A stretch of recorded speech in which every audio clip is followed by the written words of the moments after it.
மலர்ந்திடவே, இறையொளி தீபம் ஒளிர்ந்திடவே, இறைவனின் ஆட்சி மலர்ந்திடவே, இறையொளி தீபம் ஒளிர்ந்திடவே, இறையருள் அன்பை பகிர்ந்திடவே, உறவுகள் நட்புகள் வளர்ந்திடவே, நிறைவாழ்வு நம்மில் மகிழ்ந்திடவே, எழுவோம் இறை குலமே, தொழுவோம் இறை புகழை, எழுவோம் இறை குலமே, தொழுவோம் இறை புகழை.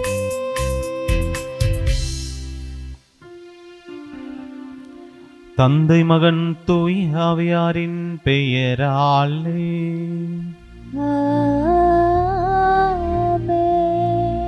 நம் ஆண்டவராகிய இயேசு கிறிஸ்துவின் அருளும் கடவுளின் அன்பும் தூய் ஆவியாரின் நட்புறவும் உங்கள் அனைவரோடும் இருப்பதாக. உம்மான்மாவோடும் இருப்பதாக. கிறிஸ்து இயேசுவில் பிரியமான அன்புமிக்க சகோதர சகோதரிகளே, இன்று திருத்தூதர்களான புனித பவுல், புனித பேதுரு இவர்களுடைய பெருவிழாவை கொண்டாடி மகிழ்ந்து கொண்டிருக்கிறோம்.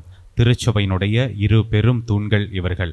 இன்னைக்கு 2000 வருஷம் கழித்தும் இன்று திருச்சபை ரொம்ப ஆழமாக வேரூன்றிருக்கிறது அப்படின்னு சொன்னால், அதில் தொடக்கத்தில் ஆண்டவர் இயேசு கிறிஸ்து ஒப்படைத்த அந்த திருச்சபையை ஆணிவேராக இன்று தன்னுடைய தலைமைத்துவத்தால் மிக சிறப்பாக வழி நடத்திய பேதுருவினுடைய பங்கை நாம் மறக்கவே முடியாது. அதே போல கிறிஸ்தவ சமயம் யூத மக்களையும் தாண்டி பிற இனத்து மக்களையும் இன்று சென்றடைந்திருக்கிறது. இன்று நாமும் கிறிஸ்தவர்களாக இருக்கிறோம் அப்படின்னு சொன்னால் அதற்கு மிக முக்கியமான காரணம் புனித பவுல். இவர்கள் இருவருமே வெவ்வேறு பின்புலத்தை கொண்டவர்கள். மனிதர்களாக இருவருக்குமே நிறைய வேறுபாடுகள் இருந்தது. இருந்தாலும் ஆண்டவருடைய பணிக்காக ஒரே தந்தையினுடைய பிள்ளைகளாக, சகோதரர்களாக எல்லா வேற்றுமைகளையும் கலைந்து ஆண்டவர் பணியை மிக சிறப்பாக ஆற்றி நம்முடைய சமயத்திற்கு மிகப்பெரிய தூண்களாக பணியாற்றி தங்களுடைய உயிரை மறைசாட்சியாக கொடுத்திருக்கிறார்கள்.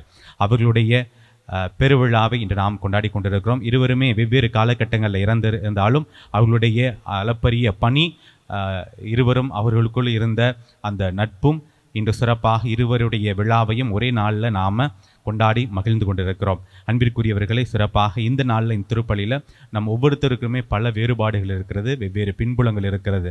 இருந்தாலும் ஆண்டவருடைய இறையாட்சி பணிக்காக நம் அனைவருமே ஒன்று சேர்ந்து ஒரு தந்தையினுடைய பிள்ளைகளாக சிறப்பாக பணியாற்ற வேண்டும் என்பதை இந்த நாள் நமக்கு நிறைவுறுத்துவதாக பார்க்கிறேன். சிறப்பாக இன்னும் மறையுரையில் இந்த இரு புனிதர்களை பற்றியும் உங்களுக்கு விளக்குவதற்காக பிலிப்பைன்ஸ்லேருந்து அருட்தந்தை பிரிட்டோ காத்து கொண்டிருக்கிறார். இந்த திருப்பலியில் அவருடைய மறையுரையும் கேட்டு சிறப்பாக இறைவார்த்தை பகிர்விலே பங்கு பெற்று இந்த திருப்பலியில் நம்மையும் நம்முடைய குடும்பங்களையும் ஒப்புக் கொடுத்து சிறப்பாக நாம் தொடர்ந்து ஜெபிப்போம். அன்புமிக்க சகோதர சகோதரிகளே, தூய மறை நிகழ்வுகளை கொண்டாட நாம் தகுதி பெறும் பொருட்டு நம் பாவங்களை ஏற்றுக்கொள்வோம். எல்லாம் வல்ல இறைவரிடமும் சகோதர சகோதரிகளே உங்களிடமும் நான் பாவி என்று ஏற்றுக்கொள்கிறேன். ஏனெனில் என் சிந்தனையாலும் சொல்லாலும் செயலாலும் கடமையில் தவறியதாலும் பாவங்கள் பல செய்தேன். என் பாவமே, என் பாவமே, என் பெரும் பாவமே. ஆகையால் எப்பொழுதும் கன்னியான புனித மரியாவையும் வானதூதர் புனித அனைவரையும் சகோதர சகோதரிகளே உங்களையும் நம் இறைவனாகிய ஆண்டவரிடம் எனக்காக வேண்டிக் கொள்ள மன்றாடுகிறேன். எல்லாம் வல்ல இறைவன் நம் மீது இரக்கம் வைத்து நம் பாவங்களை மன்னித்து நம்மை நிலை வாழ்வுக்கு அழைத்துச் செல்வாராக. ஆமென்.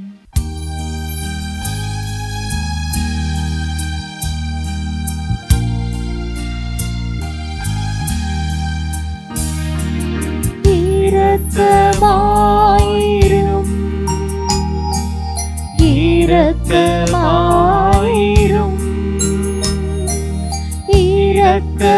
இரக்கமாயிரும், இரக்கமாயிரும். ஆண்டவரே தேவனே இரக்கமாயிரும், இரக்கமாயிரும், இரக்கமாயிரும்.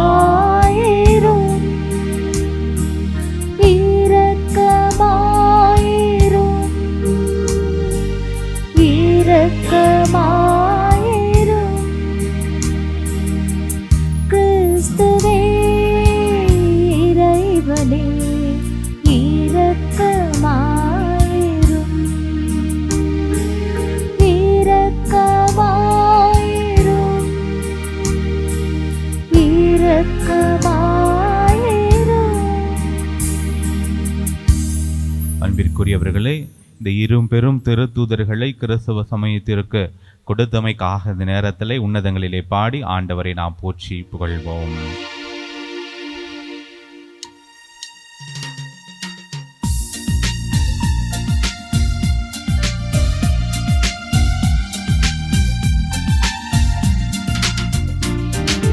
உன்னதங்களிலே கடவுளுக்கு மாற்றி உண்டாகுக. உலகினிலே நல் மனத்தோர்க்கு அமைதியாகுக. உம்மை புகழ்கின்றோம், உம்மை வாழ்த்துகின்றோம், உம்மை ஆராதிக்கின்றோம், உம்மை மாட்சிப்படுத்துகின்றோம். உமது மேலான மாட்சியின் பொருட்டு உமக்கு நன்றி கூறுகின்றோம். ஆண்டவராகிய இறைவா, வானுலக அரசரே, எல்லாம் வல்ல தந்தையாகிய இறைவா, ஒரே மகனாய் உதித்த ஆண்டவர் இயேசு கிறிஸ்துவே, ஆண்டவராகிய இறைவா, இறைவனின் செம்மறியே, தந்தையின் திருமகனே, உலகின் பாவங்களை போக்குபவரே, எங்கள் மேல் இரக்கமாயிரும். உலகின் பாவங்களை போக்குபவரே, எங்கள் மன்றாட்டை ஏற்றருளும். தந்தையின் வலப்பக்கம் வீற்றிருப்பவரே, எங்கள் மேல் இரக்கமாயிரும். ஏனெனில் இயேசு கிறிஸ்துவே, நீரொருவரே தூயவர், நீரொருவரே ஆண்டவர், நீரொருவரே உன்னதர். தூய ஆவியாரோடு தந்தையாகிய இறைவன் மாட்சியில் இருப்பவர் நீரே.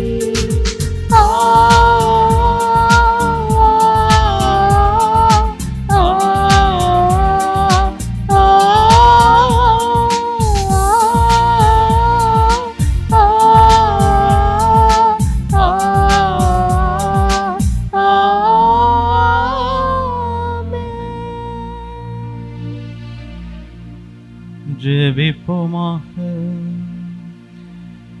இறைவா, திருத்தூதர்களான பேதுரு, பவுல் ஆகியோரின் வணக்கமும் புனிதமும் நிறைந்த பெருவிழாவில் எங்களுக்கு பேரின்பம் தந்துள்ளீரே.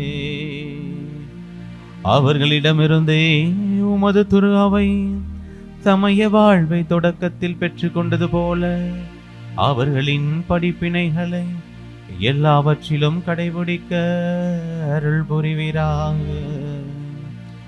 உமோடு தூயாவின் ஒன்றிப்பின் இறைவனாய் என்றென்றும் வாழ்ந்து ஆட்சி செய்கின்ற எங்கள் ஆண்டவராகிய இயேசு கிறிஸ்து வழியாக உம்மை மன்றாடுகின்றோம்.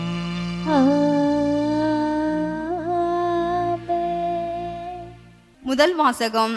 ஏரோதின் கையிலிருந்து ஆண்டவர் என்னை விடுவித்து காத்தார் என்று நான் உண்மையாகவே அறிந்து கொண்டேன்.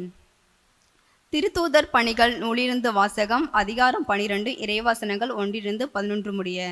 அந்த நாட்களில் ஏரோது அரசன் திருச்சபையை சார்ந்த மக்கள் சிலரை பிடித்து கொடுமைப்படுத்தினான். யோவானின் சகோதரான யாக்கோபை வாளால் கொன்றான்.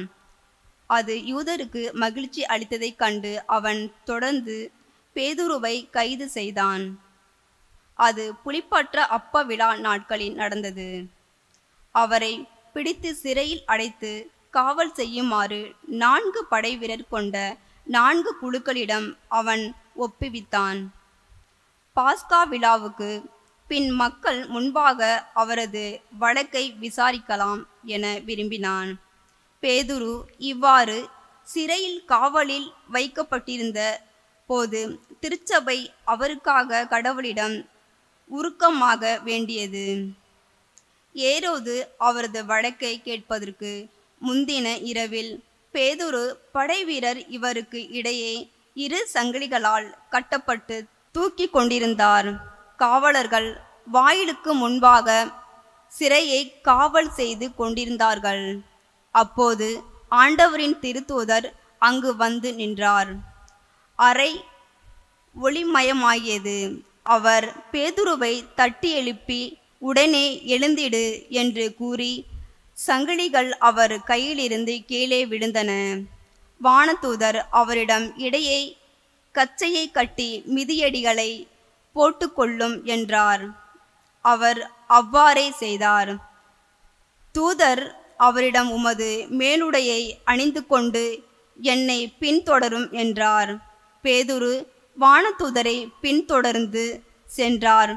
வானதூதர் மூலமாக நடந்ததையெல்லாம் உண்மையென என்று அவர் உணரவில்லை. ஏதோ காட்சி காண்பதற்காக அவர் நினைத்து கொண்டார்.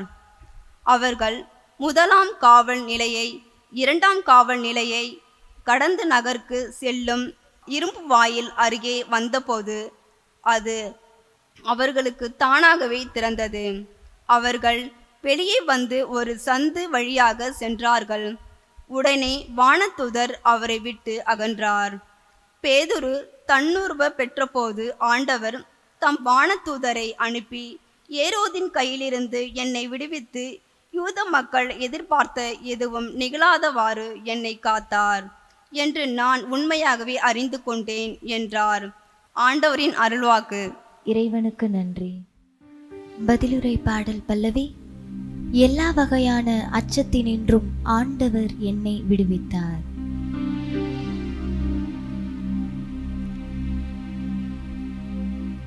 எல்லா வகையான அச்சத்தினின்றும் ஆண்டவர் என்னை விடுவித்தார்.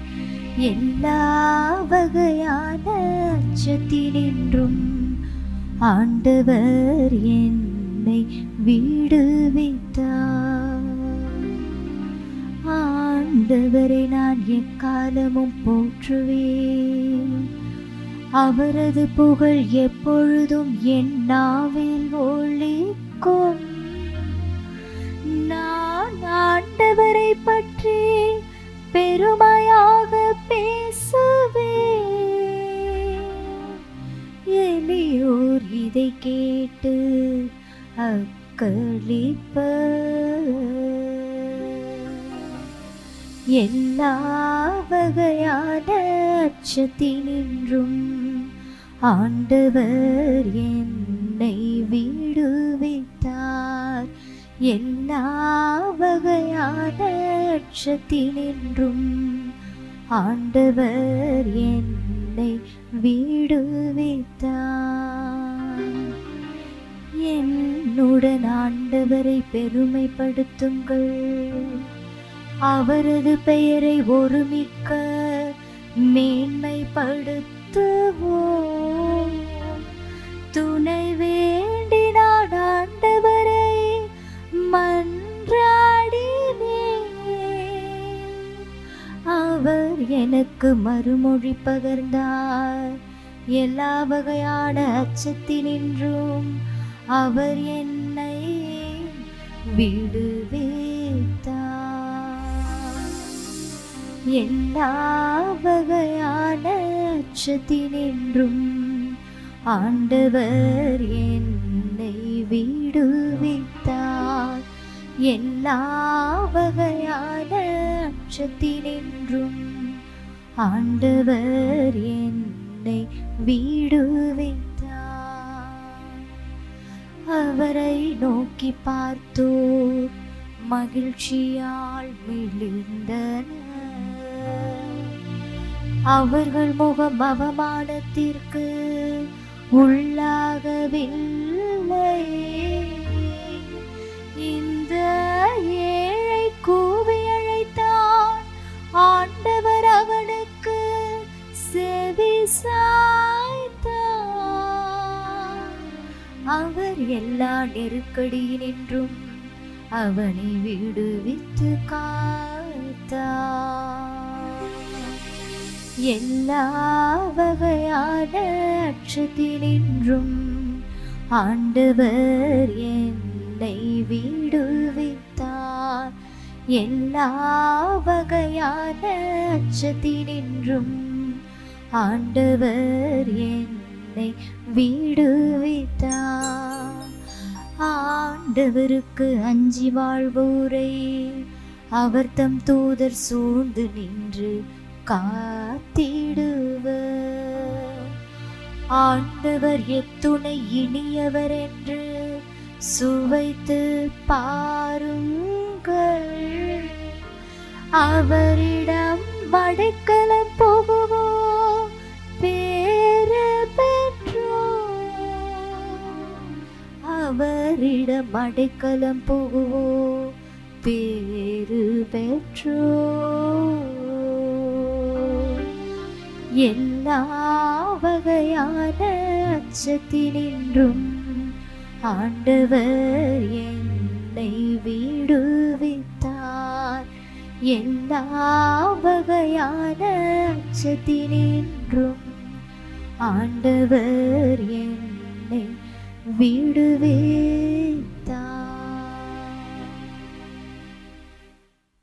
திருத்தூதர் பவுல் தீமோத்தேயுவுக்கு எழுதிய 2ஆம் திருமுகத்திலிருந்து வாசகம்.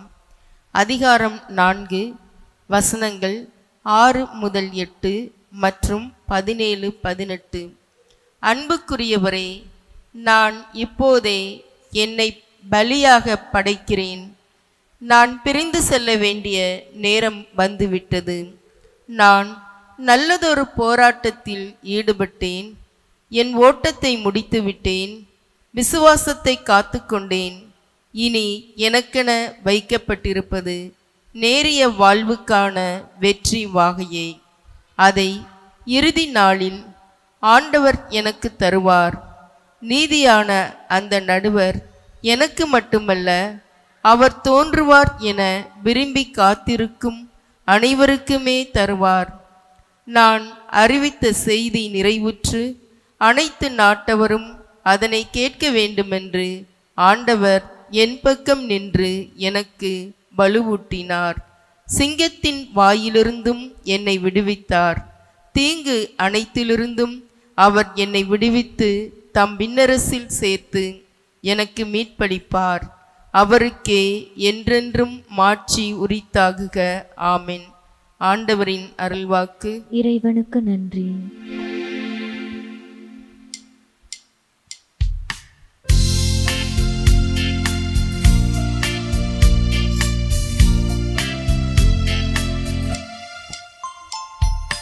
Alleluia, Alleluia, Alleluia, Alleluia, Alleluia, Alleluia, Alleluia, Alleluia.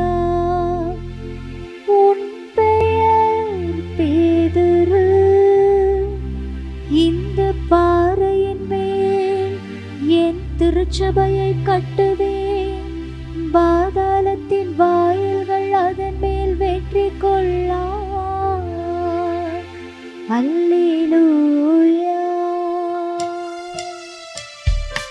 அல்லேலூயா, அல்லேலூயா, அல்லேலூயா, அல்லேலூயா.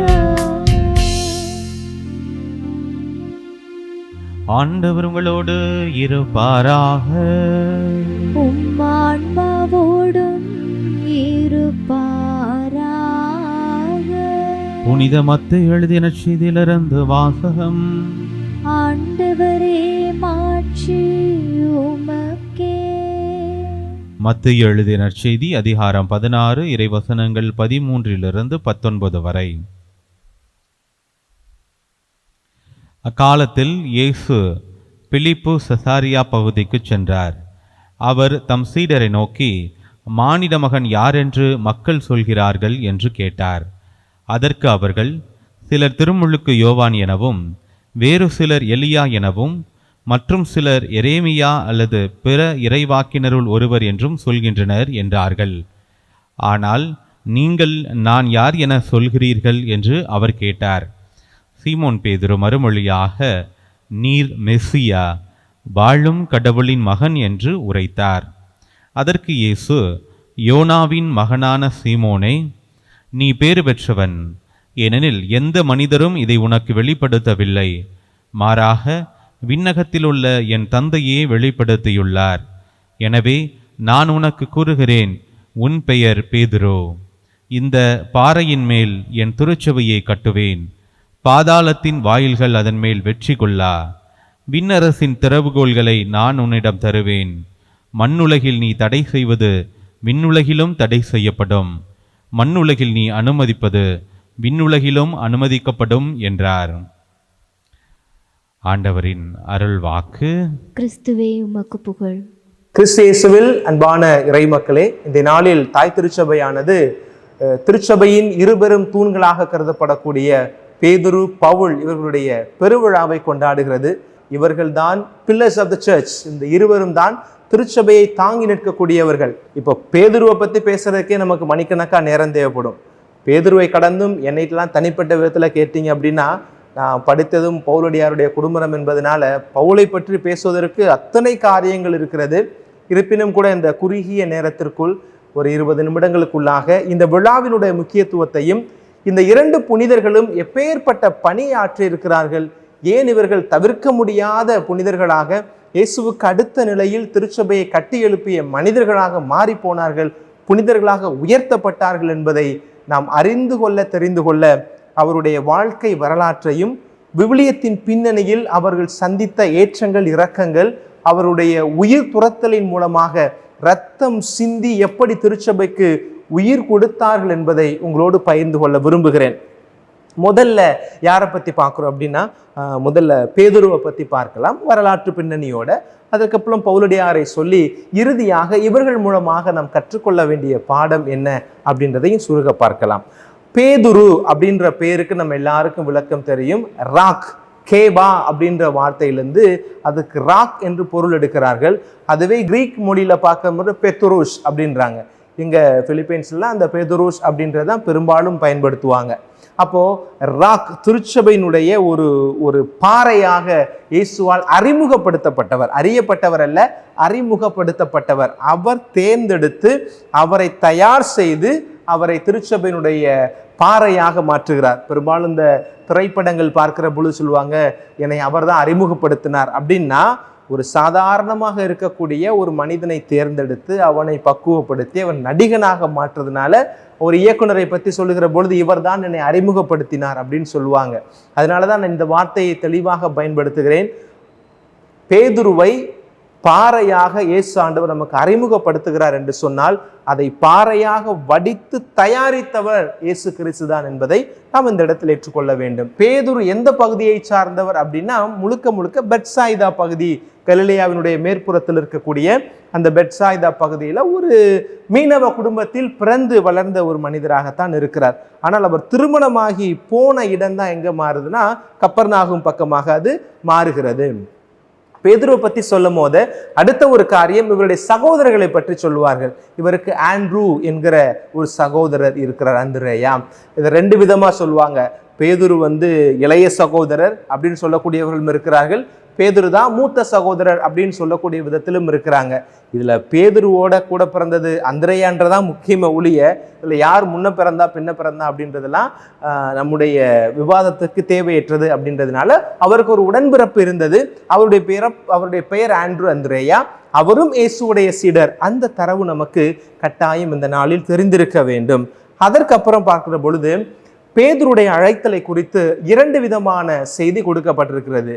மத்தேயு, மார்க்கு, லூக்கா, அந்த ஒத்தவைவு நற்செய்திகளாக இருக்கக்கூடிய மேத்யூ, மார்க், லூக்கா, அவர்களுடைய பார்வையில் பார்க்கிற பொழுது இயேசு தானாக சென்று பேதுருவையும் பவுலையும் யோவானையும் அவருடைய யாக்கோபுவையும் கடற்கரையில் மீன்பிடித்து கொண்டிருக்கிற பொழுது ஆண்டவர் கலிலேயா கடற்கரையில் அழைத்தார் என்கிறதை மத்தேயு, மார்க்கு, லூக்கா இவர்கள் நமக்கு சொல்லுகிறார்கள்.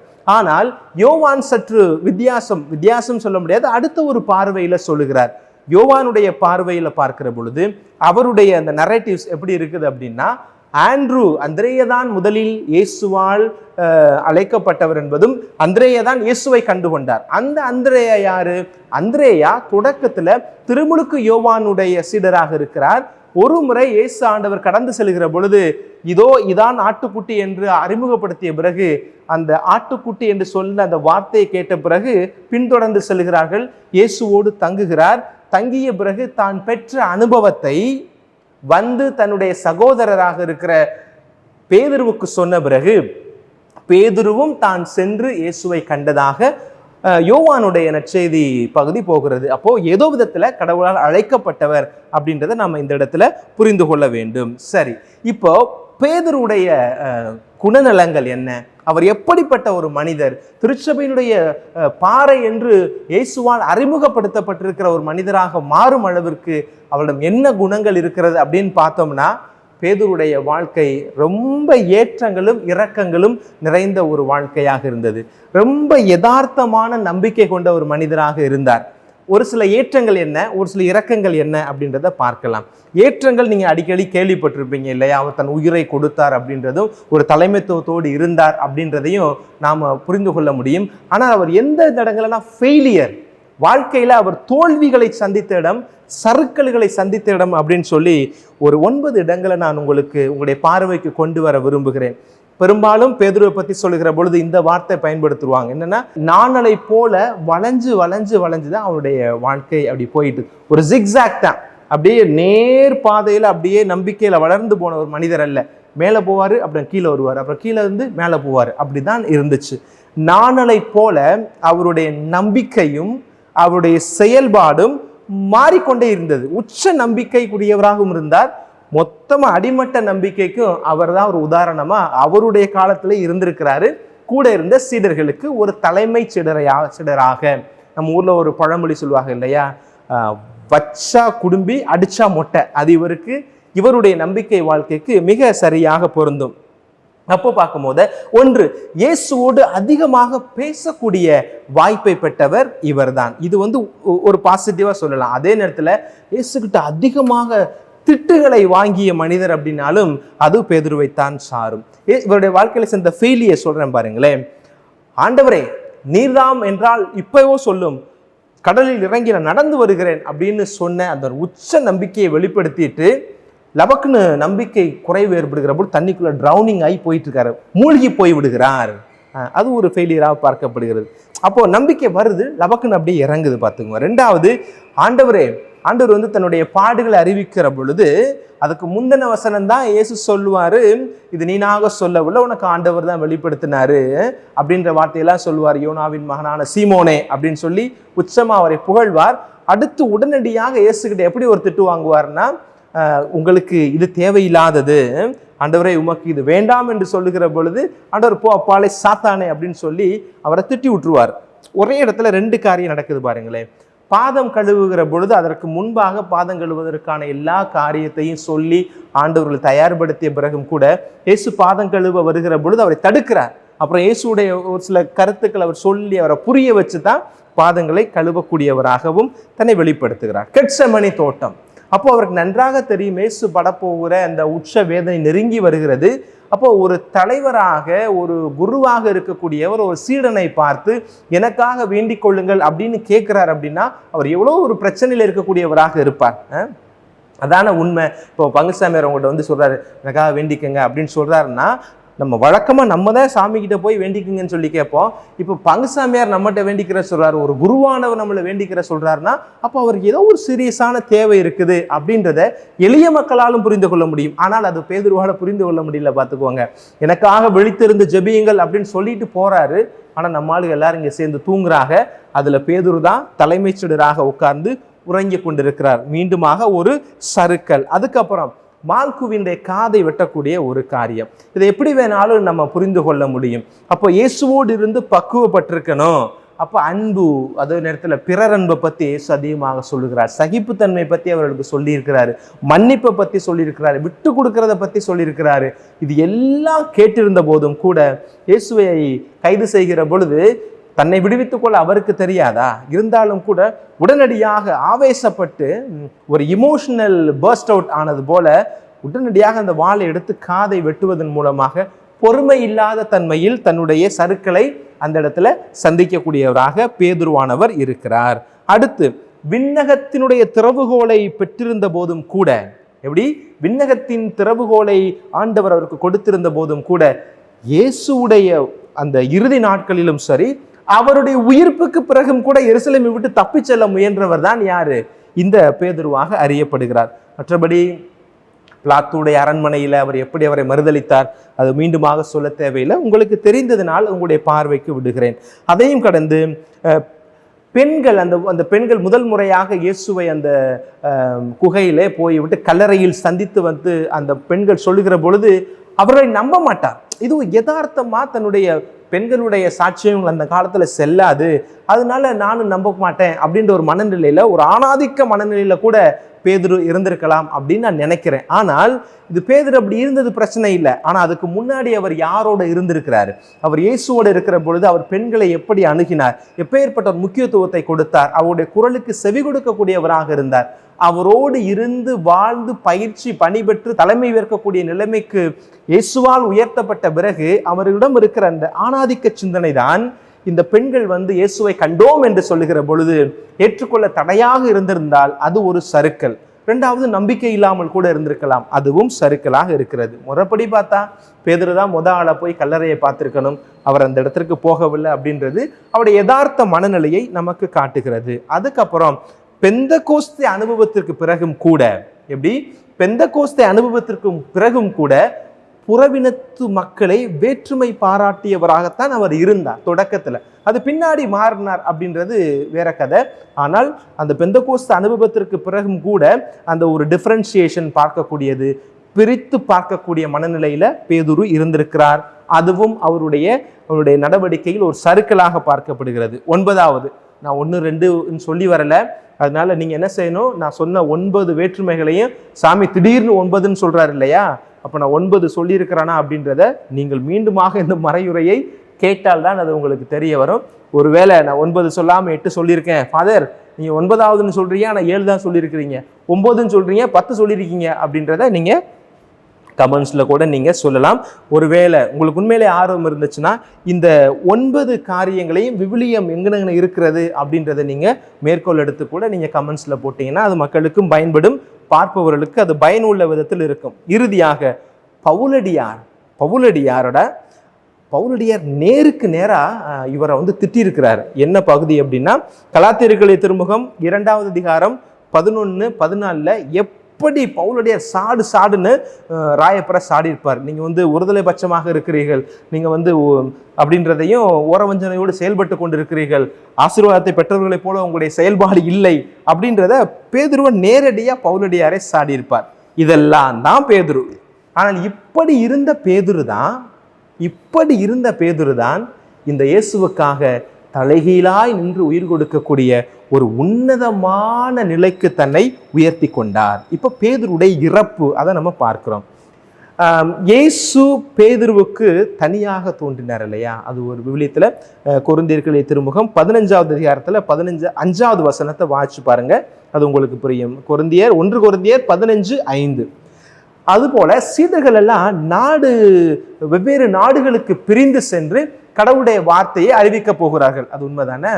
என்னன்னா அந்த பெந்தகோஸ்தே அனுபவத்துக்கு பிறகு யாரு எந்த பகுதியை நோக்கி போவது அப்படின்னு அவருக்குள்ள பகுதிகளை பிரிக்கிற பொழுது பிரித்து கொடுத்தது யாரு? பேதுரு தான் பிரித்து கொடுக்கிறார். நான் இப்ப சொல்றதெல்லாம் பேதுருவிடம் இருந்து காணப்பட்ட மிக உன்னதமான குணங்கள்ல இது ஒன்று. அப்படி பிரித்து கொடுக்கிற பொழுது எங்க வந்து அந்த முதன்மை எதிரி இருக்கிறான் அப்படின்னா ரோம்ல தான் இருக்கான். அந்த நீரோ மன்னன் அங்கதான் இருக்கிறான். அந்த இடத்திற்கு வேற ஒரு சீடர்களை அனுப்பி விட்டுட்டு திருத்தூதர்களை யாரோ ஒருத்தர் அவர் அனுப்பியிருக்கலாம். ஆனால் அவர் என்ன செய்கிறாரு, அந்த முதன்மை எதிரியை எதிர்கொள்ள நான் போகிறேன் அப்படின்னு சொல்லிட்டு ஒரு நல்ல தலைவனுக்கான ஒரு குணாதிசயத்தை ஒரு பண்பை அந்த இடத்துல பேதுரு வெளிப்படுத்துகிறார். அந்த இடத்துல தான் என்னுடைய பார்வைக்கு பேதுரு உயர்ந்து நிற்கிறார். இன்னைக்கு தலைவர்கள் எல்லாம் பார்க்கிறோமே, இன்னைக்கு ஈரானுக்கும் அமெரிக்காவுக்கும் சண்டை. ட்ரம்ப்பும் கேனியும் அவங்களுமா போய் சண்டை போட்டுக்கிட்டாங்க? இல்லை. ஈரானுக்கும் இஸ்ரேலுக்கும் சண்டை. நத்தானியாவா நேரம் போய் அந்த வயசான தாத்தாட்ட போய் சண்டை போட்டாரு? இல்லை. இவங்க இங்கிருந்து அனுப்புவாங்க, அங்கிருந்து அனுப்புவாங்க. அப்படியே இறந்தாலும் படை வீரர்கள் தான் இறப்பார்கள், தனக்கு கீழ் உள்ளவர்களை அனுப்புவார்கள். ஆனால் நம்ம தலைவர் நம்ம பேதுரு பார்த்தீங்கன்னா எல்லாரையும் இலகுவான இடங்களுக்கு அனுப்பிவிட்டு அந்த உச்சமாய் நிற்கிற அந்த எதிரியை நான் எதிர்கொள்கிறேன் அப்படின்னு சொல்லி நீரோ மன்னனை எதிர்த்து ஆண்டுடைய வார்த்தை அறிவிக்க ரோமை நகருக்கு சென்ற பேதுரு இயேசுவால் தேர்ந்தெடுக்கப்பட்ட சரியான தலைவர். அப்ப இயேசுடைய தேர்வு தவறாய் போய்விடுமோ? இப்ப நான் சொன்ன 9 சர்க்கிள்களை பார்க்கிற பொழுது ஏன் இந்த மனுஷனை இயேசு தேர்ந்தெடுத்தார் அப்படின்னு கூட நமக்கு தோன்றி இருக்கலாம். ஆனால் இந்த இடத்துல நான் சொன்னேன், இந்த வசனத்தை பார்த்தீங்கன்னா, இந்த நிகழ்வை பார்த்தீங்கன்னா தெரியும், இயேசுடைய தேர்வு சரியான தேர்வு.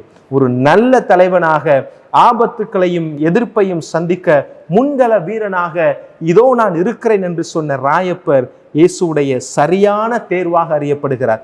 இவர்தான் அந்த ரோமை திருச்சபையினுடைய 25 ஆண்டுகள் இருந்திருக்கிறார். அங்க இருந்துட்டு வெளியெல்லாம் போயிட்டு வந்ததெல்லாம் உண்டு. எருசலேம் போனாரு, பிற பகுதிகளுக்கு போனாரு. ஆனால் ரோமை மையமாய் கொண்டு 25 ஆண்டுகள் அந்த திருச்சபையினுடைய ஆயராக இருந்திருக்கிறார்.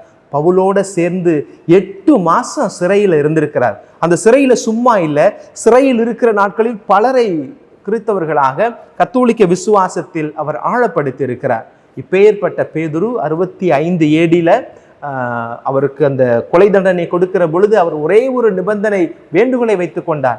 எம்பெருமான் இயேசுவை போல் நான் சிலுவையில் அறையப்பட தகுதியற்றவன், அவரை நேர்முகமாய் நின்று பார்க்க நான் தகுதியற்றவன், என்னை தலைகீழாக சிலுவையில் அறையுங்கள், அதுதான் என் ஆண்டவருக்கு நான் செலுத்தக்கூடிய மிக பெரும் ஆட்சிக்குரிய நன்றியும் ஆராதனையுமாக இருக்கும் என்று அவர் கேட்டுக்கொண்டார். அவருடைய வேண்டுகோளுக்கு இணங்க அவரை தலைகீழாய் அறைந்து தன் இன்னுயிரை திருச்சபைக்காக கொடுத்த 2 தூண்களில் ஒருவர் தான் பேதுரு.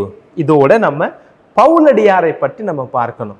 நான் ஏற்கனவே சொன்னது போல, பேதுரு உங்களுக்கு பிடிக்குமா, பவுல உங்களுக்கு பிடிக்குமா ஃபாதர் அப்படின்னு நீங்கள் கேட்டிங்கன்னா, சென்ட் பால் செமினரியில் பவுலடியாருடைய குடும்பத்தில் படித்ததுனால எனக்கு பவுலடியாரை எனக்கு ரொம்பவே பிடிக்கும்.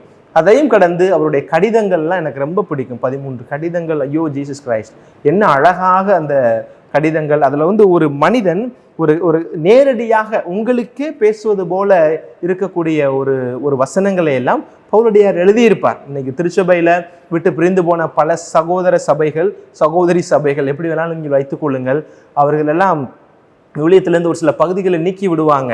அவர்கள் எல்லாம் மேற்கோள் காட்டுகிற பொழுது பவுலடியாரை கடந்து அவர்களால் அந்த விவிலியத்தை அறிவிக்கவே முடியாது. அது அறிவிப்பதற்கான வாய்ப்பே இருக்காது. ஏன்னா ஒரு ஆதி திருச்சபையினுடைய ஒரு கத்தோலிக்க சாமானிய கிறிஸ்தவனுடைய போராட்டங்களை, பிரச்சனைகளை, அவனுடைய நன்றி உணர்வை எல்லாம் முழுமையாக வெளிப்படுத்தியவர் யாருன்னா பவுலடியார் தான். அந்த விவிலியத்தை வாசிக்கிற பொழுது அந்த இடத்துல உங்களை நீங்க நிப்பாட்டி பார்த்தீங்கன்னா அது உங்களுக்கு சரியாக பொருந்தும். ஒரு யதார்த்த மனிதன், எதிர்ப்புகளுக்கு மத்தியில் இயேசுவுக்கு சாட்சியாக வாழ்ந்த ஒரு உன்னதமான ஒரு புனிதர் தான் நம்முடைய பவுலடியார். அவரை பற்றிய ஒரு சில குறிப்புகள். தர்சு நகரத்துல பெஞ்சமின் குடும்பத்துல பிறந்தவர். அப்போ குடும்பம் நல்ல வசதியாக இருந்ததுனால படிக்க வைக்கக்கூடிய வாய்ப்பு கிடைச்சிச்சு. அவரே சொல்வார் இல்லையா, நான் கமாலியலுடைய பாதங்களில் அமர்ந்து ரோமை யூத சட்டத்திட்டங்களை கற்றறிந்த பேரறிஞன் அப்படின்னு அவரை பத்தி சொல்லியிருக்கிறாரு. அது உண்மையும் கூட. அதனால அவங்க அப்பா அம்மா அவருக்கு சவுல்னு பேர் வைக்கிறாங்க. யாரை நினைச்சு? அந்த முதல் அரசன் இருக்கிறான் இல்லையா, இஸ்ரேல் இனத்தினுடைய முதல் அரசன் சவுல். ஆண்டவர் வேணான்னு சொன்ன போதும் கூட எங்களுக்கு அரசன் வேணும் என்று கேட்டு ஒருவரை அரசனாக ஆக்கினார்கள் இல்லையா, சவுல். அந்த அரசனுடைய பேரை தான் இவருக்கு சவுலா வைக்கிறாங்க. அவர் பின்னாளில் பவுலாக மாறினார் என்பது அந்த தமஸ்கு தர்சு அந்த அனுபவத்தில் நீங்க பார்த்துருப்பீங்க. அப்போ பவுலடியாருடைய பிறப்பு, அவருடைய வளர்ப்பு பத்தி நீங்க வாசிச்சிருப்பீங்க. ஆனால் பவுலடியார் என்னை அதிகமாக ஈர்த்தது, இப்போ ஒரு மனிதனுடைய வாழ்க்கை வரலாறை படிக்கிறோம்னா அதை படிச்ச முன்னாடி கேட்பாங்க, எந்த விதத்துல இவர் உங்களை அட்ராக்ட் பண்ணாரு, உங்களை ஈர்த்தார்? ஒரு சில பேருக்கு அந்த பிறப்பு, அவருடைய குணங்களா இருக்கலாம், அவருடைய பணிகளா இருக்கலாம். எனக்கு தனிப்பட்ட விதத்துல பவுலடியார் சந்தித்த துன்பங்கள், அந்த துன்பங்களை அவர் அந்த விவிலியத்துல தன்னுடைய எழுத்துக்கள்ல எப்படி அவர் முன்னிறுத்தினார் அப்படின்றதான் என்னுடைய பார்வையில் அதிகமாக என்னை தொட்டது. பவுலடியார் துன்பங்கள் ஒரு சிலதை நான் உங்களுக்கு சொல்றேன். மற்றதுக்கெல்லாம் நான் பின்குறிப்புகள் உங்களுக்கு நான் சொல்லுகிறேன், நீங்கள் விவிலியத்தை எடுத்து வாசிச்சு பாருங்க. அவருடைய துன்பம் என்ன என்பதை நீங்க நல்லா புரிந்து கொள்ளணும்னா இப்படி பாருங்களே, 1 கொரிந்தியர் 15வது அதிகாரத்தில் இருக்கிற 31வது வசனம். அவர் சொல்லுகிறார், நான் நாள்தோறும் சாவை எதிர்கொள்கிறேன். இமேஜின், நான் நாள்தோறும் சாவை எதிர்கொள்கிறேன். இது யாருக்கு பொருந்தும் அப்படின்னா மிலிட்டரியில் இருக்கிறவர்களுக்கு பொருந்தும், பாதுகாப்பு பணியில் இருக்கக்கூடியவர்களுக்கு இது பொருந்தும். அல்லது ஏதாவது ஒரு வேலை செய்யக்கூடியவர்கள், கரணம் தப்புனா மரணம் அப்படின்னு சொல்லுவாங்க இல்லையா, அந்த பணி செய்யக்கூடியவர்களுக்கெல்லாம் இது பொருந்தும். நான் நாள்தோறும் சாவை சந்திக்கிறேன். இப்போ அந்த நம்ம ஊர்ல பார்த்துருப்போம், அந்த கயிறு கட்டி மேல அப்படி நடந்து போறவங்க, தலை குத்தாடிகள் அப்படின்னு சொல்லுவாங்க, அவர்களுக்கெல்லாம் இது மிகச்சரியாக பொருந்தும். ஆபீஸ்ல உட்காந்து வேலை பார்க்கறவர்களுக்கு பொருந்தாது. ஆனால் இந்த டிரைவர்ஸ், வண்டி ஓட்டுற பார்த்தீங்களா, அவர்களுக்கெல்லாம் இது பொருந்தும். கரணம் தப்புனா மரணம், ஒரு நிமிஷம் கண்ணை முன்னா முடிஞ்சு, நான் நாள்தோறும் சாவை சந்திக்கிறேன். குறிப்பாக பாதுகாப்பு படையில் இருக்கக்கூடியவங்க சொல்லுவாங்க, everyday I am facing the death, நான் ஒவ்வொரு நாளும் இறப்பை சந்திக்கிறேன். யார் சொல்றா? பவுலடியார் சொல்லுகிறார்.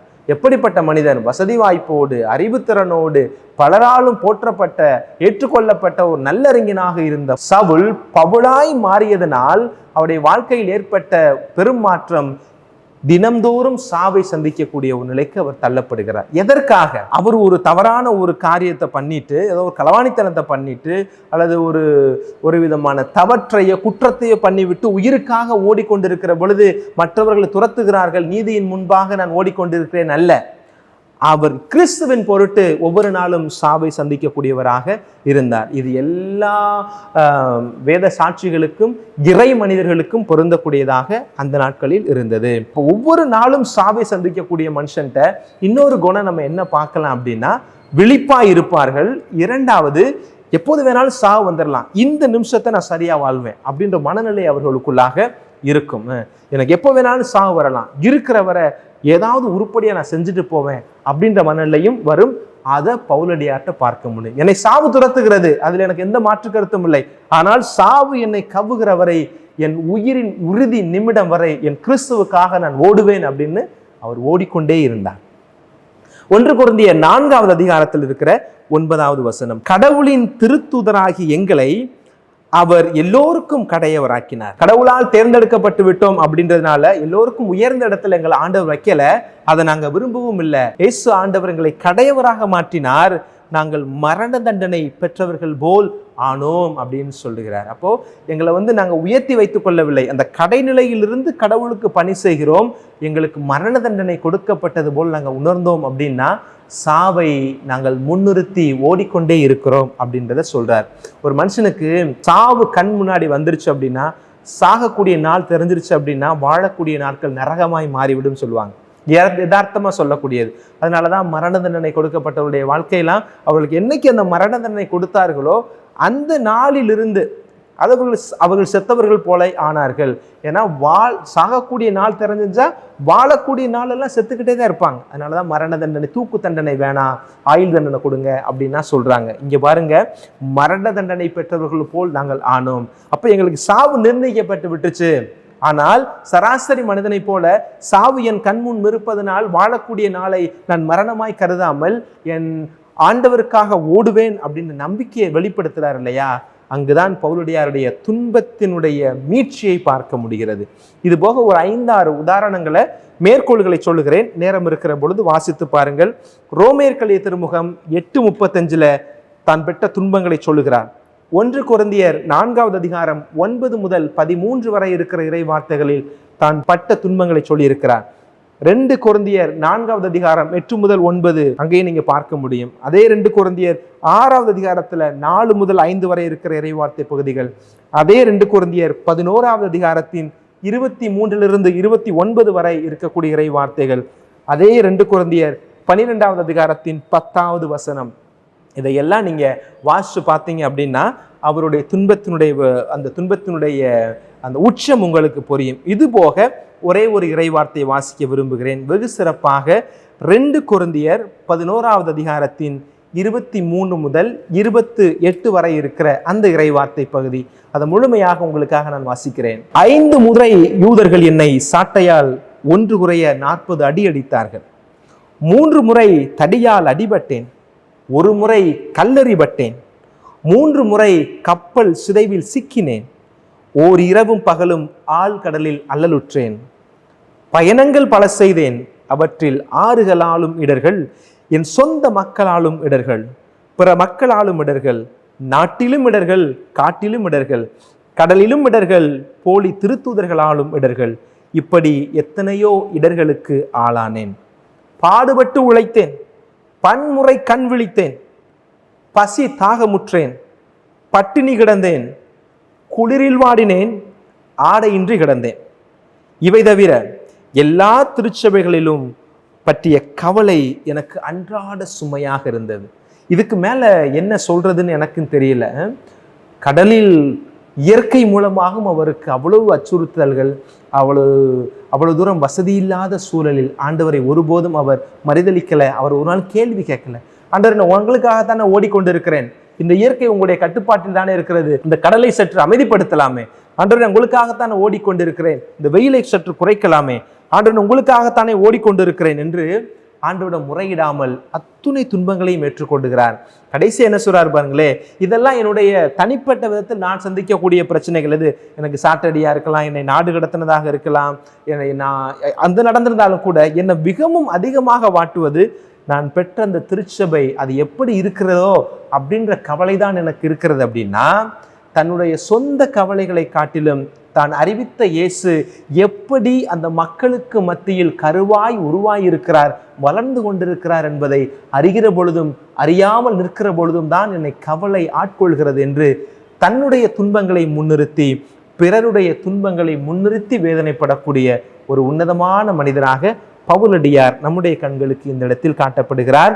அதனால 2 கொரிந்தியர் 11வது அதிகாரத்தில் இருக்கிற 23 28 29 இந்த வசனத்தை நீங்க தயவு செஞ்சு படிங்க. பவுலடியார் யார் அப்படின்றதையும் நீங்க முழுமையாக புரிந்து கொள்ள முடியும்.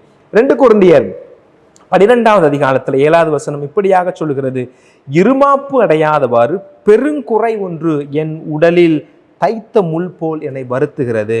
அப்படின்னா அந்த முள் என்று அவர் எதை சொல்லுகிறாருன்னா, இந்த முள் அப்படின்றதுக்கு நிறைய விளக்கங்கள் சொல்லியிருக்கிறாங்க. ஒரு சில அறிஞர்கள் அவர் இயற்கையிலேயே உடல் உபாதைகளை அதிகமாக கொண்ட ஒரு மனிதர். நமக்கு தெரியும், குட்டையா இருப்பார் அப்படின்னு தெரியும். அவருக்கு தூக்கம் இல்லாத ஒரு நோய் இருந்ததாகவும், ஒற்றை தலைவலி இருப்பதாகவும், அவருடைய ஏகப்பட்ட குறைகள், அவருடைய சைக்கலாஜிக்கல் டிசார்டர்ஸ் உள்ள ஒரு மனிதர் அப்படின்றது போலலாம் ஒரு சில அறிஞர்கள் சொல்லியிருக்கிறார்கள். ஆனால் அவர் உள்ளூர உணர்ந்ததுனால தான் ஏதோ ஒரு முள் என்னை தைத்து கொண்டிருக்கிறது அப்படின்றத ஒரு பிசிக்கல் உடல் சார்ந்த முள்ளாக பார்க்கக்கூடியவர்கள் இருக்கிறார்கள், அல்லது ஆன்மீகம் சார்ந்த ஏதோ ஒரு தொல்லை அவருக்கு இருந்து கொண்டே இருந்தது அப்படின்றத பார்க்கிறாங்க, அல்லது தன்னுடைய பணியில் ஏற்பட்ட அந்த பணியினுடைய விளைவுகள், அதனுடைய பயன்பாடு எவ்வளவு தூரம் வரப்போகுது அதை குறித்த ஒரு கவலையே அவருக்கு ஒரு முள்ளாக இருந்தது அப்படின்னு பல ஆங்கிளில் சொல்றாங்க. மொத்தத்தில் என்னன்னா, பவுலடியார் துன்பத்தின் மத்தியில் வாழ்ந்தார் அப்படின்றதுக்கு இந்த 2 கொரிந்தியர் 12:7 இருக்கிற தைத்த முள், தைத்து கொண்டிருக்கிற முள் அப்படின்றது நமக்கு ஒரு பெரிய ஒரு உதாரணமாக நிற்கிறது. இப்பேற்பட்ட துன்பங்களுக்கு மத்தியில பவுலடியார் சும்மா இல்லை, அவர் பல பணிகளை செய்தார். பணி செய்ததனால்தான் அவருக்கு துன்பமும் கூட. 3 பெரும் தூதுரை பயணங்களை மேற்கொண்டார். ஒவ்வொரு பயணத்திலையும் போகிற பொழுது அந்த பயணத்திற்கான ஆட்களை தேர்வு செய்வதில் பிரச்சனை, யாரை கூட்டி கொண்டு போறது அப்படின்றதுல ஒரு பிரச்சனை இருந்துச்சு. ஒரு வழியா போய் அந்த பயணத்துல வந்தவர்கள் பாதியிலே அவரை விட்டுட்டு போன கதைகள் எல்லாம் இருக்கிறது. 3 தூதுரை பயணங்களை மேற்கொண்டார்.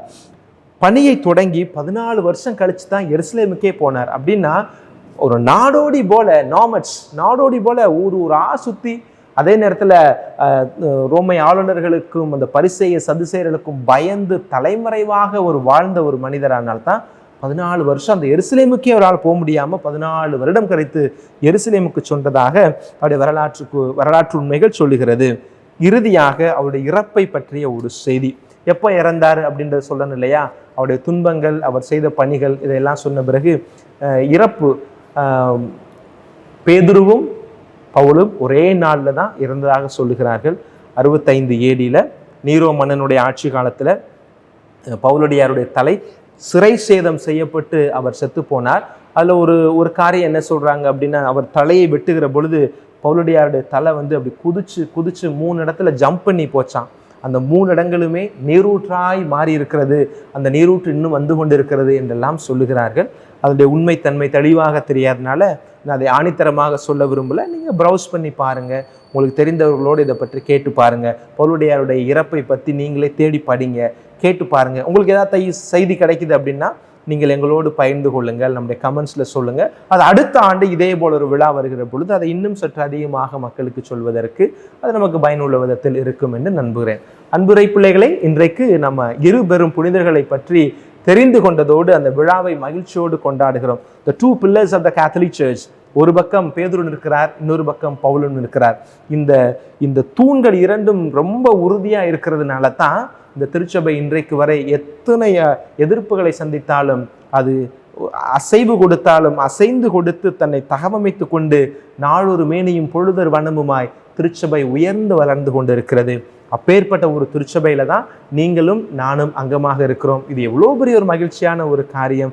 அதனால கிறிஸ்தவனாக இருப்பது, கத்தோலிக்க கிறிஸ்தவனாக இருப்பது, it's not by an accident, it is a vocation. இது யதார்த்தமாக நடந்த ஒரு காரியம் அல்ல, கடவுளால் முன்குறிக்கப்பட்ட மக்கள் என்பதற்கு ஒரு அடையாளமாக இருக்கிறது. இப்படி இரத்தம் சிந்தி உருவாக்கப்பட்ட இந்த திருச்சபையினுடைய அங்கமாக இருக்கிற நாம், திருச்சபையின் அன்பு பணிகள் மூலமாக, நம்முடைய அறநெறி வாழ்க்கையின் மூலமாக, நம்முடைய தாராள உள்ளத்தின் மூலமாக, ஜப தவ வாழ்க்கை நெறிகளின் மூலமாக இந்த கிறிஸ்துவை உலகறிய செய்வோம், கிறிஸ்தவத்தினுடைய மகிமையை வளர்த்தெடுப்போம். அதுதான் இன்றைய நாளில் நாம் விழா கொண்டாடக்கூடிய இந்த இருபெரும் புனிதர்களுக்கு செய்யக்கூடிய நன்றியாகவும் இருக்கும். இந்த புனிதர்கள் வழியாக திருச்சபைக்காக தொடர்ந்து ஜெபியுங்கள். திருச்சபை மென்மேலும் உறுதி பெற்று திருச்சபையினுடைய குடும்பங்கள் எல்லாம் சாட்சிய குடும்பங்களாக மாறுவதற்கு பவுலடியாரும் பேதுருவும் நமக்காய் உங்களுக்காய் தொடர்ந்து பரிந்து பேச வேண்டுமாய் உங்களுக்காக ஜெபிக்கிறோம். ஆராதனை வலையொலி என்னோடும் உங்களுக்காக மன்றாடுகிறது. இயேசுவின் நாமத்திலே விழா நாள் வாழ்த்துக்களை எங்கள் ஆராதனை குடும்பத்தின் வாயிலாக உங்களோடு பகிர்ந்து கொள்கிறோம். ஆமென். அனைவரும் இணைந்து நம்முடைய நம்பிக்கையை அறிக்கையிடுவோம்.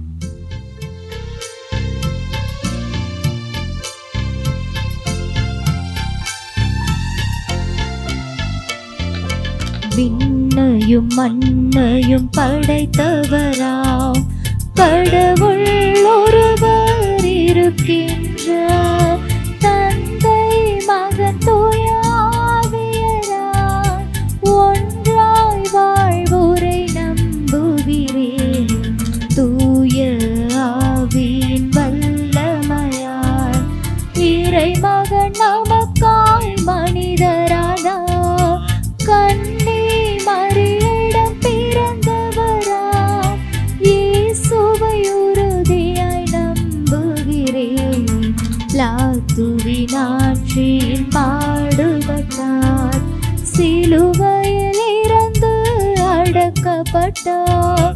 மூன்றாம் நாளில் உயிர்த்தெழுந்தார், இறப்பின் மீதே வெற்றி கொண்டார். விண்ணகம் வாழும் தந்தையிடம் அரியணை கொண்டு இருக்கின்றார். உலகம் முடியும் காலத்திலே நடுவராய் திரும்பவும் வந்திடுவார். தூய ஆவியாரை நம்புகிறேன், பாரினில் அவர் துணை வேண்டுகிறேன். பாவ மன்னிப்பு தூய்மை பெற்று பரிகார வாழ்வில் நிலைத்திடுவேன். திரு அவை உரைப்பதை நம்புகிறேன், புனிதர்கள் உறவை நம்புகிறேன். உடலின் உயிர்ப்பை நிலை வாழ்வை உறுதியுடனே நம்புகிறேன்.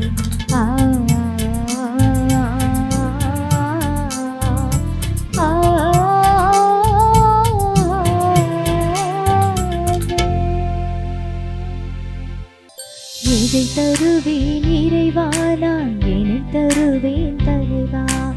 எதை தருவேன் இறைவா, நான் என்னை தருவேன் தலைவா. என்னை எல்லாம் உமது அன்பை எண்ணி வியந்து புகழ்ந்து பாடி எதை தருவேன் இறைவா, நான் என்னை தருவேன் தலைவா. எதை தருவேன் இறைவா, நான் என்னை தருவேன் தலைவா. கண்ணில் தோன்றும் யாவுமே உந்தன் படைப்பின் மகிமையே, கண்ணில் தோன்றும் தோன்றும் யாவுமே உந்தன் படைப்பின் மகிமையே.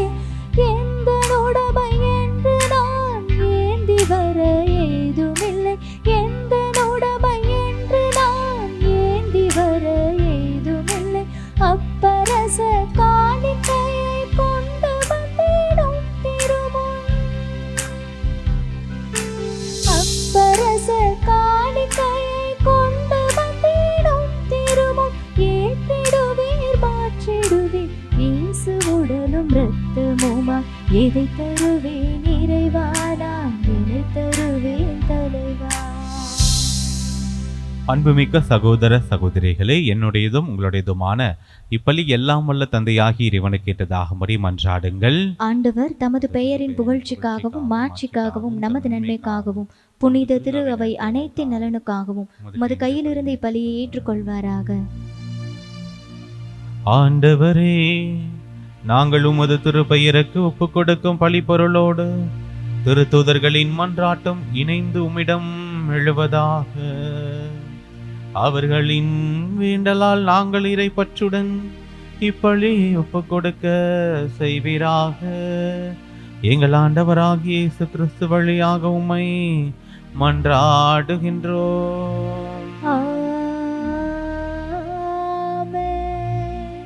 ஆண்டவர் உங்களோடு இருப்பாராக.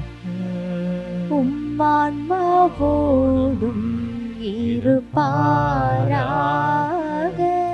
இதயங்களை மேலே எழுப்புங்கள், ஆண்டவரிடம் எழுப்பியுள்ளோம். நம் இறைவனாகிய ஆண்டவருக்கு நன்றி கூறுவோம். அது தகுதியும் நீதியுமானதே. ஆண்டவரே, தூயவரான தந்தையே, என்றும் உள்ள எல்லாம் வல்ல இறைவா, எந்நாளும் எவ்விடத்திலும் நாங்கள் உமக்கு நன்றி செலுத்துவது மெய்யாகவே தகுதியும் நீதியுமாகும், எங்கள் கடமையும் மீட்புக்குரிய செயலுமாகும். ஏனெனில் உமது திருவுள்ளப்படி திருத்தூதர்களான புனித பேதுருவும் புனித பவுலும் எங்களை மகிழ்விக்கின்றனர். பேதுரு நம்பிக்கையை அறிக்கையிடுவதில் முதன்மையானவராக திகழ்ந்து இஸ்ரேலில் எஞ்சியோரை கொண்டு தொடக்க திரு அவையை ஏற்படுத்தினார். பவுல் அந்நம்பிக்கையை உய்த்துணர்ந்து தெளிவாக போதித்து அழைக்கப்பட்ட பிற இனத்தாருக்கு ஆசிரியராகவும் போதகராகவும் விளங்கினார். இவ்வாறு வெவ்வேறு முறையில் கிறிஸ்துவின் ஒரே குடும்பத்தை உருவாக்கிய அவர்கள் ஒன்றாக வெற்றி வாகை சூடி உலகமெங்கும் வணக்கம் பெறுகின்றார்கள். ஆகவே புனிதர் வானதூதர் அனைவரோடும் சேர்ந்து நாங்கள் உம்மை புகழ்ந்தேத்தி முடிவின்றி பாடுவதாவது: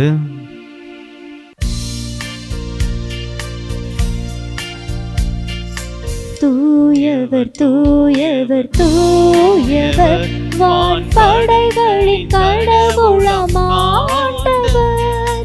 விண்ணகமும் மண்ணகமும் உமது மாட்சியால் நிறைந்துள்ளன. உன்னதங்களிலே ஓசன்னா, உன்னதங்களிலே ஓசன்னா.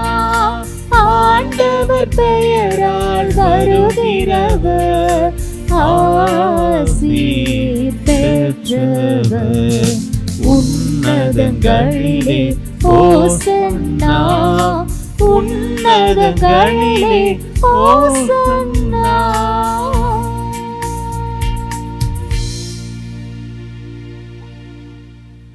ஆண்டவரே, நீர்மையாகவே தூயவர், தூய்மை அனைத்துக்கும் ஊற்று. ஆகவே உம்முடைய ஆவியை பொழிந்து காணிக்கைகளை தூய்மைப்படுத்த உம்மை வேண்டுகின்றோம். இவ்வாறு எங்கள் ஆண்டவர் இயேசு கிறிஸ்துவின் உடலும் இரத்தமுமாக எங்களுக்கு இவை மாறுவனவாக.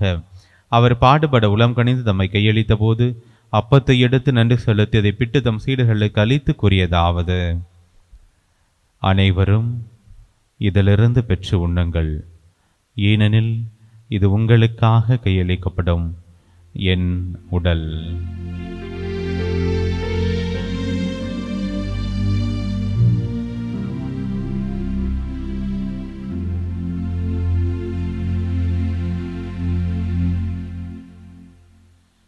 அவ்வண்ணமே இரவு விருந்தை அருந்திய பின் கிண்ணத்தையும் எடுத்து மீண்டும் உமக்கு நன்றி கூறி தம் சீடர்களுக்கு அளித்து அவர் கூறியதாவது: அனைவரும் இதிலிருந்து பெற்று பருகுங்கள். ஏனெனில் இது புதிய நிலையான உடன்படிக்கைக்குரிய இரத்தத்தின் கிண்ணம். இது பாவ மன்னிப்புக்கென்று உங்களுக்காகவும் பலருக்காகவும் சிந்தப்படும். இதை என் நினைவாக செய்யுங்கள்.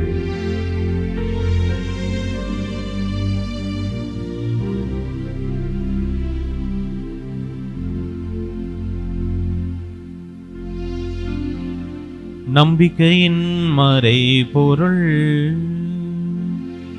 ஆண்டவரே, நீர் வருமளவும் உமது இறப்பினை அறிக்கையிடுகின்றோம். உமது உயிர்ப்பினையும் எடுத்துரைக்கின்றோம். ஆகவே ஆண்டவரே, நாங்கள் கிறிஸ்துவின் இறப்பினையும் உயிர்ப்பினையும் நினைவு கூர்ந்து வாழ்வதரும் அப்பத்தையும் மீட்பளிக்கும் கிண்ணத்தையும் உமக்கு ஒப்புக் கொடுக்கின்றோம். உம் திருமுனின்று மக்கு ஊழியம் புரிய தகுந்தவர்கள் என எங்களை ஏற்றுக்கொண்டீர். எனவே மக்கு நன்றி செலுத்துகின்றோம். மேலும் கிறிஸ்துவின் உடலிலும் இரத்தத்திலும் பங்கு கொள்ளும் எங்களை தூய ஆவியார் ஒன்று சேர்க்க வேண்டுமென உம்மை தாழ்மையுடன் மன்றாடுகின்றோம். ஆண்டவரே, உலகெங்கும் பரவியிருக்கும் முது திரு அவையை நினைவு கூர்ந்தருளும். எங்கள் திருத்தந்தை லியோ, எங்கள் ஆயர் ஆரோக்கியராஜ், எல்லா திருநிலையினர் ஆகிய அனைவரோடும் முது திரு அவை அன்பில் நிறைவு பெறச் செய்தருளும். உயிர்த்தெழும் எதிர்நோக்குடன் துயிலொள்ளும் எங்கள் சகோதர சகோதரிகளையும் இறந்தோர் அனைவரையும் இரக்கத்துடன் நினைவு கூர்ந்து முது திருமுக ஒளியினுள் ஏற்றருளும். எங்கள் அனைவர் மீதும் இரக்கமாயிரும். கடவுளின் கன்னித்தாயான புனித மரியா, அவருடைய கணவரான புனித யோசேப்பு, புனித திருத்தூதர்கள், இவ்வுலகில் உமக்கு உகந்தவராய் இருந்தோர் ஆகிய புனிதர் அனைவுடனும் நாங்கள் நிலை வாழ்வில் பங்கு கொள்ளும் தகுதி பெற்று உம் திருமகன் இயேசு கிறிஸ்து வழியாக உம்மை புகழ்ந்தேத்த வரமருள்ள உம்மை மன்றாடுகின்றோம்.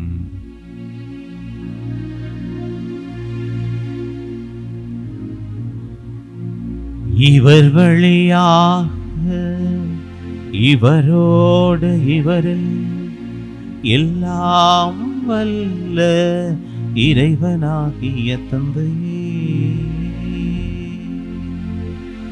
தூய ஆவியாரின் ஒன்றைப்பில் எல்லா புகழும் மாட்சியும் என்றென்றும் உமக்கு உரியதே.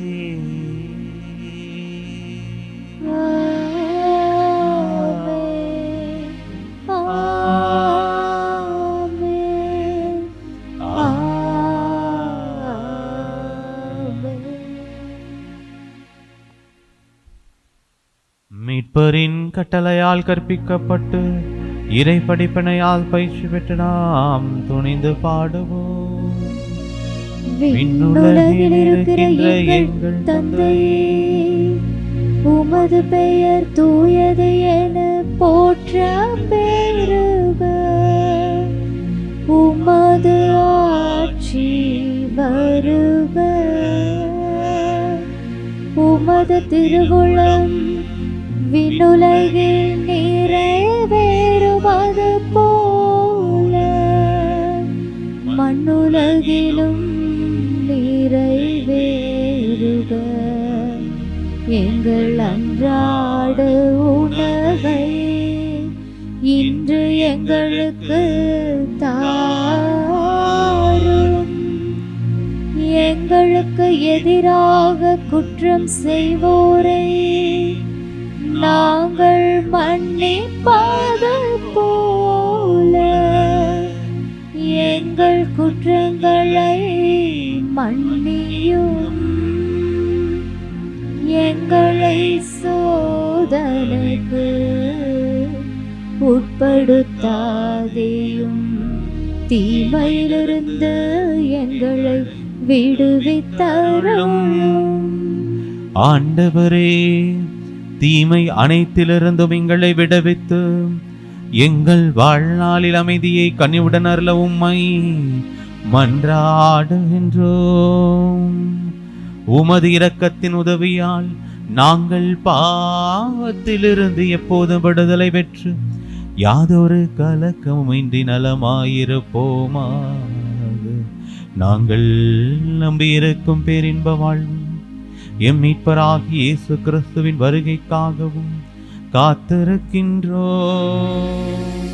ஏனெனில் ஆட்சியும் வல்லமையும் மாட்சியும் என்றென்றும் உமதே. ஆண்டவரே இயேசு கிறிஸ்துவே, அமைதியை உங்களுக்கு விட்டுச் செல்கின்றேன், என் அமைதியையே உங்களுக்கு அளிக்கின்றேன் என்றும் திருத்தூதர்களுக்கு மொழிந்தீரே. எங்கள் பாவங்களை பாராமல் உமது திரு அவையின் நம்பிக்கையை கண்ணோக்கி உமது திருவுளத்திற்கு ஏற்பதற்கு அமைதியும் ஒற்றுமையும் அளித்தருள்வீராக. என்றென்றும் வாழ்ந்து ஆட்சி செய்கின்றவர் நீரே. ஆண்டவருடைய அமைதி உங்கள் அனைவரோடும் என்றும் இருப்பதாக. உம் ஆன்மாவோடும் இருப்பதாக. ஒருவருக்கொருவர் ஆண்டவருடைய அமைதியை மகிழ்ச்சியோடு பகிர்ந்து கொள்வோம். சமாதானம் சமாதானம்.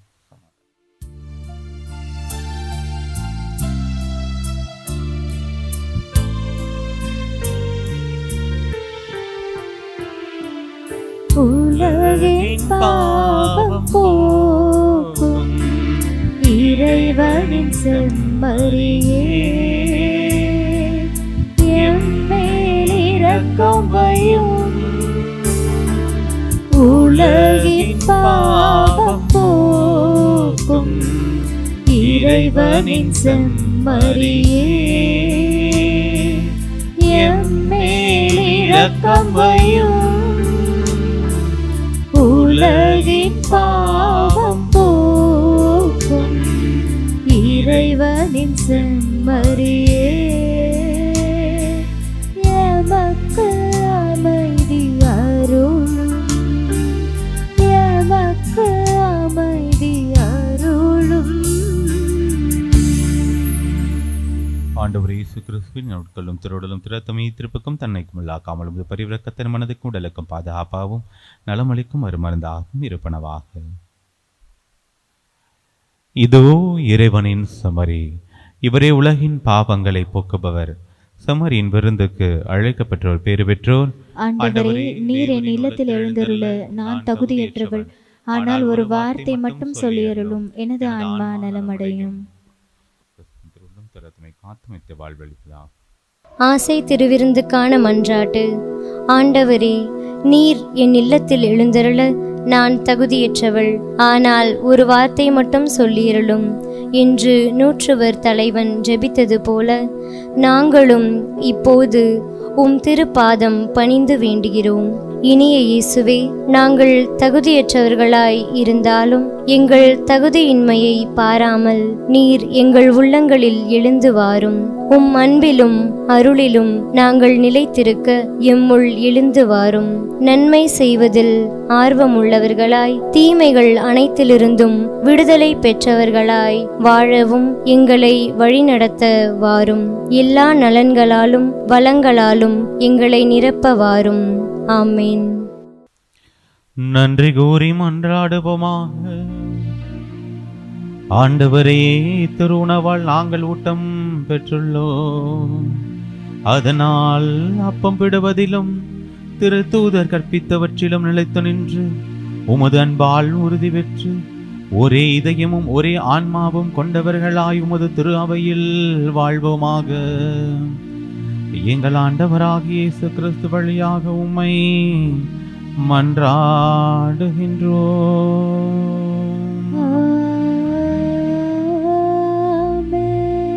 இறைவனின் சிறப்பு ஆசீர் பெற தலைவணங்கி மன்றாடுவோம். ஆண்டவர் உங்களோடு இருப்பாராக. உம் ஆன்மாவோடும் இருப்பாராக. புனித பேதுருவின் மீட்பளிக்கும் நம்பிக்கை அறிக்கையில் உங்களை நிலைநிறுத்தி அதன் வழியாக திரு அவையின் உறுதியான நம்பிக்கையில் உங்களை நிறுவிய எல்லாம் வல்ல இறைவன் உங்களுக்கு ஆசி வழங்குவாராக.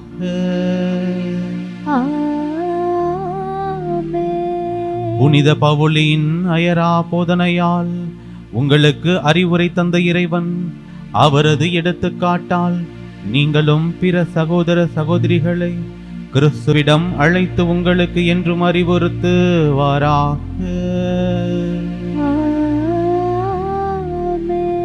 புனித பேதுரு சிலுவையாலும் புனித பவுல் வாளாலும் பரிசாக பெற்ற அந்த விண்ணக வாழ்வுக்கு பேதுரு தமது தலைமைத்துவத்தாலும் பவுல் தமது போதனையாலும் இவ்விருவரும் தமது பரிந்துரையாலும் நம்மை மகிழ்வுடன் அழைத்து செல்வார்களாக.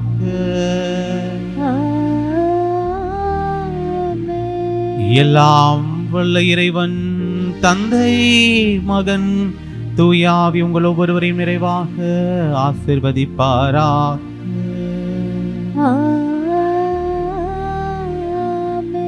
சென்று வாருங்கள், திருப்பலி நிறைவேறிற்று. இறைவனுக்கு நன்றி.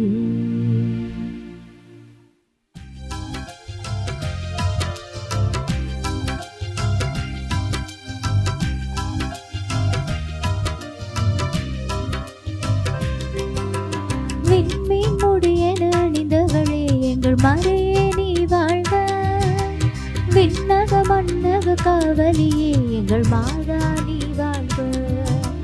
விண்மீன் முடியென அணிந்தவளே எங்கள் மறையே நீ வாழ்க. விண்ணக மன்னக காவலியே எங்கள் மாதா நீ வாழ்க. அம்மா நீ வாழ்க, அமலே நீ வாழ்க, அடைக்கலமே வாழ்க, எங்கள் ஆறுதலே வாழ்க. அம்மா நீ வாழ்க, அமலே நீ வாழ்க, அடைக்கலமே வாழ்க, எங்கள் ஆறுதலே வாழ்க. விண்மீன் முடியென அணிந்தவளே எங்கள் மறையே நீ வாழ்க. விண்ணக மன்னக காவலியே எங்கள் மாதா நீ வாழ்க. ஏழை மகனாம் இயேசுவுக்கு நீ என்னும் எழுத்தும் போதித்தாய். எல்லாம் அறிந்த இறைவனுக்கே உறைவிடமானவளே, பிள்ளைகள் எம்மை கண்பாரும் அழிவில் கரை சேரும். பிள்ளைகள் எம்மை கண்பாரும் அழிவில் கரை சேரும். கண்மணி போல் காத்திடமா வழி துணையும் நீ அம்மா. கண்மணி போல் காத்திடமா வழி துணையும் நீ அம்மா. விண்மீன் முடியென அணிந்தவளே எங்கள் மறையே நீ வாழ்க. விண்ணக மன்னக காவலியே எங்கள் மாதா நீ வாழ்க. எங்கள் மாதா நீ வாழ்க. தந்தை மகன் தூய ஆவியாரின் பெயராலே ஆமென்.